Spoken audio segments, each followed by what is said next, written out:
कहानी की शुरुआत में हमने देखा कि यूएसए का एक फाइटर जेट जब अफगानिस्तान में उड़ रहा था तो अचानक ही कुछ दुश्मनों ने उन पर एक मिसाइल दाग दी। टेरी जो कि प्लेन उड़ा रहा था उसने तुरंत फाइटर जेट का डिफेंस सिस्टम एक्टिवेट किया, लेकिन बदकिस्मती से मिसाइल फिर भी उनके जेट पर आ लगी। प्लेन पूरी तरह कंट्रोल से बाहर हो चुका था और अब जिंदा रहने का सिर्फ एक ही तरीका है, प्लेन से नीचे कूद जाना। दोनों बिना समय गवाए अपने फाइटर जेट से कूद गए। कुछ मिनटों बाद केट और टेरी को होश आया तो वो अफगानिस्तान के रेगिस्तान के बीचों बीच थे, लेकिन इससे पहले टेरी घायल केट की मदद कर पाता अफगानी फाइटर्स ने उन्हें घेर लिया और टेरी पर धुआंधार फायरिंग कर दी, जिससे वो बुरी तरह जख्मी हो गया। फिर जैसे ही एक अफगानी फाइटर टेरी के पास आया तभी अचानक से केट ने उस पर हमला बोल दिया। उसने अपनी बंदूक से उस आदमी को वहीं ढेर कर दिया। इसके बाद केट ने दूसरे दुश्मनों पर भी ताबड़तोड़ फायरिंग की और अपनी बहादुरी से उन्हें निहत्था कर दिया। लेकिन मुश्किलें यहीं खत्म नहीं हुई। अचानक एक और अफगानी फाइटर वहाँ आ गया और जब केट उस पर फायर करने लगी तो उसे एहसास हुआ कि उसकी बंदूक में तो गोलियां खत्म हो चुकी हैं। मजबूरन उसने वहाँ से भाग निकलने का सोचा, लेकिन इससे पहले कि वो दुश्मन के हाथों मारी जाए टेरी ने हिम्मत जुटाई और उस अफगानी फाइटर को गोली से उड़ा दिया। इस बहादुरी के बाद टेरी अपनी आखिरी सांसें गिन रहा था।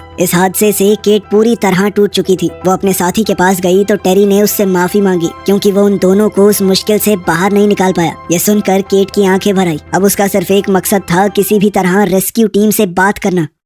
उधर दूसरी तरफ बाकी अफगानी फाइटर्स ने देखा कि उनका लीडर अभी भी जिंदा है। साथ ही उन्हें ये भी पता चला कि अमेरिकन फौज वहाँ से फरार हो गई थी। कुछ देर तक चलने के बाद केट को दूर से दुश्मन की गाड़ियों का एक पूरा काफिला नजर आया जिन्होंने पूरे इलाके को घेरा हुआ था। केट ने तुरंत फैसला किया कि यहाँ रुकना खतरनाक है, इसीलिए वो छुपने के लिए पास के एक बंकर की तरफ भागी। लेकिन बंकर तक पहुँचने से पहले ही दुश्मनों ने उसे देख लिया और उस पर धुआंधार फायरिंग शुरू कर दी। उनके लीडर ने तो केट के ऊपर एक मिसाइल फायर की, लेकिन वो किसी तरह बच निकली। फिर जैसे ही धुआं साफ हुआ तो केट ने देखा कि धमाके की वजह से बंकर का दरवाजा खुल गया था। अब केट बिना एक भी सेकंड गवाए बंकर के अंदर घुस गई। तभी एक दुश्मन उसके पीछे दरवाजे तक आ गया तो केट ने अपनी पिस्टल से उसे मार गिराया। खैर इसके बाद केट ने देखा कि वो ऐसी सीढ़ियों के सामने खड़ी थी जो शायद सैकड़ों मीटर गहरी हैं, लेकिन उसके पास कोई चारा तो था नहीं, इसीलिए उसने नीचे उतरने का फैसला किया। उसे कुछ भी समझ नहीं आ रहा था कि ये कैसी जगह है, पर फिर भी वो धीरे धीरे आगे बढ़ रही थी। तभी पीछे से उसे दुश्मनों के आने की आहट सुनाई दी तो बाहर का रास्ता ढूंढने के चक्कर में केट और अंदर चली गई। फिर जैसे ही वो बंकर के एक हिस्से में गई तो उसे बहुत गंदी स्मेल आई और थोड़ी आगे जाकर उसकी आंखों के सामने जो खौफनाक मंजर आया उसे देखकर वो बहुत बुरी तरह डर गई।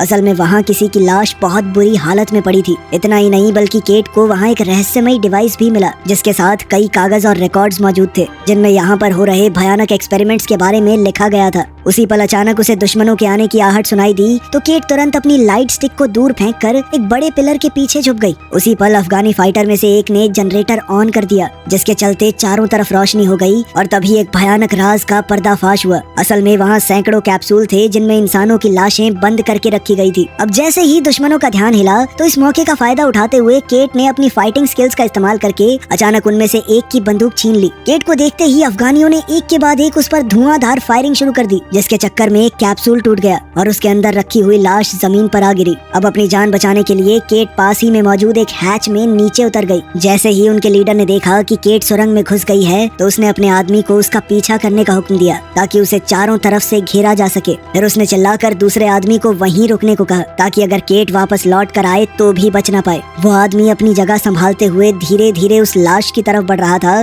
जो कैप्सूल से गिरी थी। उधर केट बिना कोई आवाज किए सुरंगों के अंदर रेंगती हुई आगे बढ़ रही थी। जैसे ही उसके पास एक दुश्मन हैच की जांच करने आया तो केट बिल्कुल पत्थर की तरह जमकर खड़ी हो गई। इसी दौरान जो आदमी पहरा दे रहा था उसने सोचा कि गिरी हुई लाशों को एक पर्दे से ढक देता हूँ। उसे बिल्कुल अंदाजा नहीं था कि उनमें से एक क्रीचर अभी भी जिंदा था और संभलने से पहले ही उस क्रीचर ने उस पर हमला बोल दिया। उसी पल केट किसी तरह इमरजेंसी एग्जिट की सीढ़ियों तक पहुंच गई, लेकिन तभी अफगानों का लीडर मलिक उसके सामने आ गया। उधर दूसरे फाइटर ने अपने साथी की लाश देखी जिसे वो भयानक क्रीचर नोच नोच कर खा रहा था। अब वो डर के मारे जोर जोर से अपने सरदार को मदद के लिए बुलाने लगा। इसी मौके का फायदा उठाते हुए केट ने अपनी फ्लेयर गन से उस आदमी के सीने पर गोली चला दी। फिर तुरंत ही उसने जमीन पर गिरी दुश्मन की राइफल उठाई और एक एक करके सभी को मार डाला। इसके तुरंत बाद केट ने वहाँ एक ग्रेनेड फेंक दिया और सीढ़ियों पर चढ़ने लगी। फिर जैसे ही केट ऊपर तक पहुंची तो अचानक एक अफगान ने उसका पैर पकड़कर उसे खींच लिया। केट संभल भी नहीं पाई कि उतने में उस आदमी के चेहरे पर वो भयानक भयानक क्रीचर टूट पड़ा और उसे भी निगलने की कोशिश करने लगा। ये सब देखकर केट बहुत ज्यादा घबरा गई और बाहर की तरफ भागने लगी। क्रीचर ने उसे पकड़ने की कोशिश की, लेकिन केट किसी तरह बंकर से बाहर निकल गई। अब इस क्रीचर को अंदर ही कैद करने के लिए केट ने बंकर के दरवाजे को जंजीरों से बंद कर दिया। पर जैसे ही वो वहाँ से निकलने वाली थी तो एक और दुश्मन उसके सामने आ गया। लेकिन जब उस आदमी ने देखा कि वो क्रीचर बंकर से बाहर निकलने की कोशिश कर रहा है तो वो डर के मारे वहाँ से भाग निकला।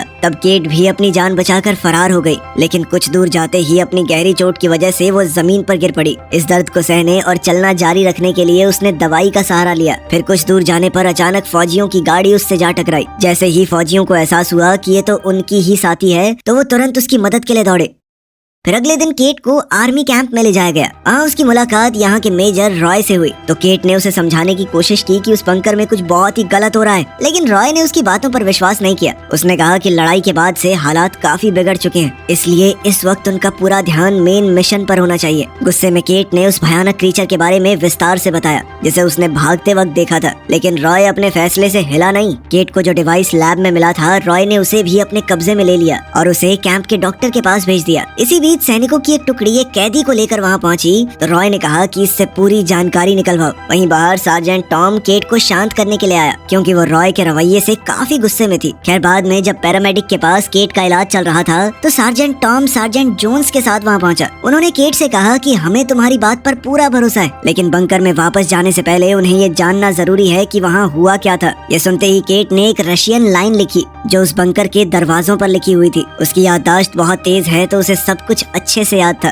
लेकिन केट ये नहीं जानती थी कि आखिर इसका मतलब क्या है। तभी अफगानी कैदी ने बीच में कहा कि ये एक चेतावनी है, इसका मतलब है कि इसे खोलना मना है। इसके साथ ही उस आदमी ने दावा किया कि केट ने उस बंकर के बारे में जो कुछ भी बताया सच उससे कहीं ज्यादा भयानक था, इतना कि वो लोग सोच भी नहीं सकते। इस बात पर टॉम थोड़ा उलझन में पड़ गया। उसने कहा कि अगर उस पर रशियन भाषा में लिखा गया है तो लगभग 30 साल पहले उसे बंद कर दिया गया होगा, क्योंकि 30 साल से यहाँ पर रशिया से कोई नहीं आया। तभी डॉक्टर ने उसकी बात को काटते हुए कहा कि कोई भी इंसान इतने सालों तक बंद रहकर जिंदा नहीं रह सकता। इस पर उस कैदी ने एक और खौफनाक बात कही। उसने बताया कि उस बंकर के अंदर जो जीव जिंदा है वो इंसान है ही नहीं। इस बात ने पूरे ग्रुप को गहरी चिंता में डाल दिया। खैर फिर शाम ढलने लगी और अंधेरा होते ही सैनिकों ने फैसला किया कि वो पूरे एरिया की रखवाली बारी बारी से करेंगे, क्योंकि किसी भी पल नए दुश्मन सामने आ सकते हैं। उधर अपने कैबिन में रॉय ने कर्नल से बात की तो कर्नल ने कहा कि केट को जो भी वो डिवाइस मिला है उसे जल्दी से भेजो। असल में वो डिवाइस एक रिकॉर्डर था और रॉय ने साफ साफ शब्दों में कहा कि अगर आपको ये चाहिए तो पूरी सच्चाई बतानी होगी कि असल में हो क्या रहा है। वहीं दूसरी ओर हम देखते हैं कि बंकर के गहरे अंधेरों में उन भयानक जीवों ने एक दूसरे को आजाद कर लिया था। फिर धीरे धीरे सब एक जगह इकट्ठा हुए और बाहर निकलने का रास्ता रोकने वाली उन जंजीरों को तोड़ने की कोशिश करने लगे। वहीं रात के वक्त सेरानो नाम का एक फौजी ड्वेन की जगह लेने आया, लेकिन जैसे ही वो आगे बढ़ा तो उसे पीछे से एक अजीब सी आवाज सुनाई दी। मुड़कर देखने पर उसे पता चला कि उसका साथी वहाँ से गायब हो चुका है। हैरानी और उलझन में सेरानो ने बैरिकेड के पास जाकर देखा कि आखिर हुआ क्या। उसी वक्त डेव को कैंप के अंदर फैलती हुई एक बेहद गंदी बदबू महसूस हुई और शक होने पर वो आसपास देखने निकल गया। तभी उसे दूर से वो भयानक क्रीचर सीधा बेस की तरफ दौड़ते हुए नजर आए तो डेव ने पूरी ताकत से चीख कर सबको बताना चाहा। अलार्म सुनते ही पूरी टुकड़ी ने अपना सामान उठा लिया और तुरंत लड़ाई के लिए तैयार हो गए। पल भर में ही सभी सैनिकों ने बैरिकेड पर अपनी जगह ले ली और जो कुछ भी हिलता डुलता दिखाई दिया उस पर गोलीबारी शुरू हो गई। अब रॉय को पूरी तरह समझ आ गया कि केट सच बोल रही थी। उसने सार्जेंट टॉम को ऑर्डर दिया कि टुकड़ी की अगुवाई करो और सभी खतरनाक हथियारों का पूरी तरह इस्तेमाल करना। इसके बाद सैनिक हमला करके उन क्रीचर्स को खत्म करने की कोशिश करने लगे, लेकिन अचानक ड्वेन पर एक क्रीचर पीछे से टूट पड़ा और सिर्फ एक ही वार में उसका सर धड़ से अलग कर दिया। यह नजारा देखकर उन सबके हाथ पैर फूल गए थे। सिएना ने घबराकर उस क्रीचर पर गोलियां चला दी और उसे दीवार से नीचे गिरा दिया। तुरंत ही पैरामेडिक दौड़कर ड्वेन की मदद करने पहुंचा, लेकिन वो क्या ही कर सकता था। उसी पल उन भयानक क्रीचर्स में से एक ने अचानक उछलकर सैनिकों पर हमला करने की कोशिश की, लेकिन टॉम ने फौरन अपनी बंदूक से गोली चला दी, जिससे वो क्रीचर सीधा मेजर की हट के अंदर जा गिरा। फिर बिना एक भी पल गवाए रॉय उस पर टूट पड़ा और अपनी बंदूक से लगातार वार करने लगा। गोलियों की बौछार से उस क्रीचर के शरीर का एक हिस्सा पूरी तरह नष्ट हो गया। अब कैंप के बाहर सैनिक अलग अलग दिशाओं में फैल गए थे ताकि जितना हो सके उतने क्रीचर्स का सामना किया जा सके। इसी बीच जैसे ही टॉम ने अपनी फ्लेयर जलाई तो उसे दूर से और भी ज्यादा क्रीचर्स आते हुए नजर आए। ये देखकर उसने जोर से पूरी टुकड़ी को तुरंत पीछे हटने को कहा, लेकिन पीछे हटने से पहले ही बदकिस्मती से 2 सैनिक उन क्रीचर्स का शिकार हो गए। साथ ही एक तीसरा फौजी जो वॉशरूम में छुपने की कोशिश कर रहा था वो भी पकड़ा गया। उधर जैसे ही केट को एक क्रीचर के पास आने की आवाज आई तो उसने जल्दी से हथियारों की संदूक खोलने की कोशिश की, लेकिन वो संदूक नहीं खुली और कैबिन के अंदर घुसते ही उस क्रीचर ने केट पर जोरदार हमला बोल दिया। इसके बाद उस भयानक क्रीचर ने अपनी लंबी जुबान से उसे जकड़ने की कोशिश की। अफगानी कैदी ने जैसे तैसे खुद को आजाद किया और जल्दी से वो हथियारों वाली क्रेट खोल दी। फिर उसने जल्द ही एक मशेटी उठाई और पूरी ताकत से क्रीचर पर जोरदार वार किए, जिसके बाद वो क्रीचर जमीन पर गिर पड़ा और केट तब भी गुस्से से लगातार उस पर वार करती रही। वहीं बाहर कैंप में पूरी तरह अफरा तफरी मची हुई थी। एक फौजी अपनी मशीन गन से लगातार उन क्रीचर्स पर हमला कर रहा था, लेकिन मौका मिलने पर एक क्रीचर ने उसे भी मार डाला। इसके बाद वो भारी बंदूक फायर करते हुए अपने आप घूमने लगी और गोलियां सीधा फ्यूल कैंस पर जा लगी। अगले ही पल पूरे कैंप में एक भयानक विस्फोट हुआ और इस धमाके के बाद सैनिकों ने देखा कि एक क्रीचर बिल्कुल उनके सामने खड़ा था। तब उन सब ने मिलकर आखिरकार उसे मार डाला। उसी पल मेजर ने देखा कि उसकी बंदूक की गोलियां खत्म हो गई थी। वो कुछ कर पाता उससे पहले ही एक क्रीचर ने उस पर जबरदस्त हमला कर दिया। तब केट और अफगान कैदी के साथ बाकी सैनिक तेजी से बैरिकेड की तरफ भागे। साथ ही जोन्स ने तुरंत कैदी को अपनी गिरफ्त में ले लिया। अचानक छाई खामोशी को महसूस करते ही टॉम समझ गया कि अब यहाँ रुकना खतरनाक है। उसने सियाना को तुरंत हथियारों के बेस की तरफ दौड़ने का हुक्म दिया, जबकि वो खुद पैरामेडिक के साथ मेजर को ढूंढने निकल पड़ा। कैबिन में पहुंचते ही सैनिक ने उस क्रीचर पर एक स्टन ग्रेनेड फेंका और इसी मौके का फायदा उठाते हुए रॉय ने अपना बेसबॉल बैट उठाया और एक जोरदार वार के साथ क्रीचर को गिरा दिया। इसके बाद सबने मिलकर अपने सीनियर ऑफिसर को बचाया और उसे आर्मरी में ले गए, जहां डेव और बाकी सैनिक के कंटेनर को खोलने की कोशिश कर रहे थे। इसी बीच सैनिक बड़ी टुकड़ी के पास लौटे, लेकिन अचानक एक क्रीचर ने उन पर हमला कर दिया। अब केट ने कंटेनर से एक कुल्हाड़ी उठाई और सीधा क्रीचर की पीठ पर चढ़ गई। केट ने उस क्रीचर को काफी हद तक घायल कर दिया, जिसके बाद टॉम ने आगे बढ़कर उसे पूरी तरह खत्म कर दिया। फिर रास्ता साफ होते ही पूरा ग्रुप दौड़कर कंटेनर के अंदर घुस गया। दरवाजा बंद करने के बाद उन्होंने थोड़ी देर के लिए आराम किया और फिर आगे क्या करना है ये सोचने लगे। सुबह होते ही जब सैनिकों ने कंटेनर का दरवाजा खोलकर कैंप का जायजा लिया तो अपनी आंखों के सामने का मंजर देखकर वो दंग रह गए। असल में वहाँ ना तो कोई क्रीचर था और ना ही मरे हुए सैनिकों की लाशें। थोड़ी देर ढूंढने के बाद उन्हें आखिरकार एक क्रीचर की लाश मिली तो सब मिलकर उसे ध्यान से देखने लगे ताकि ये समझ सकें कि आखिर इस भयानक क्रीचर का राज क्या है। जांच के दौरान डॉक्टर विल्क्स को पता चला कि वो क्रीचर अपने दांत अंदर बाहर कर सकते हैं। उनकी चमड़ी बेहद मोटी है और हैरानी की बात तो ये थी कि उनके शरीर के कई अंग इंसानों वाले थे। सिर्फ इतना ही नहीं, उनके ग्रुप को ये भी समझ आ गया कि इन क्रीचर्स की सबसे बड़ी कमजोरी है धूप। इनका डीएनए पूरी तरह से बदल चुका है, इसलिए सूरज की रोशनी इन पर सीधा असर करती थी। इसी बीच मेजर ने बताया कि कर्नल से बातचीत के दौरान उसे एक खास जानकारी मिली थी। तब उसने केट से माफी भी मांगी क्योंकि उसने शुरुआत में उसकी बात पर भरोसा नहीं किया। फिर रॉय ने बताया कि कई साल पहले एक मीटियोर धरती पर गिरा था इसी इलाके में आसपास। उसे देखकर रशियन साइंटिस्ट उत्सुक हो गए और वो ये जानने की कोशिश करने लगे कि आखिर ये चीज क्या है। जांच के दौरान उन्हें वहाँ एक बहुत बड़ी स्पेसशिप मिली जो पूरी तरह तबाह हो चुकी थी। ये देखकर वो लोग पूरी तरह से हैरान रह गए। तब उन्होंने स्पेसशिप में मिले क्रीचर के डीएनए का इस्तेमाल करके एक सुपर सोल्जर बनाने की कोशिश की। ये सुनते ही केट चिंता में आ गई। उसने बताया कि उसने अंडरग्राउंड बंकर के अंदर कैप्सूल्स में तैयार होती हुई एक पूरी सेना देखी थी जो किसी भी पल जाग सकती है, इसीलिए उन्हें तुरंत वहाँ से निकलना होगा। लेकिन अब उनके सामने मुश्किल ये थी कि रेगिस्तान से निकलने के लिए उनके पास फ्यूल नहीं है। हालात को समझते हुए उन सबको ये एहसास हो गया कि अब उन्हें यहीं रुककर इन क्रीचर्स का सामना करना होगा।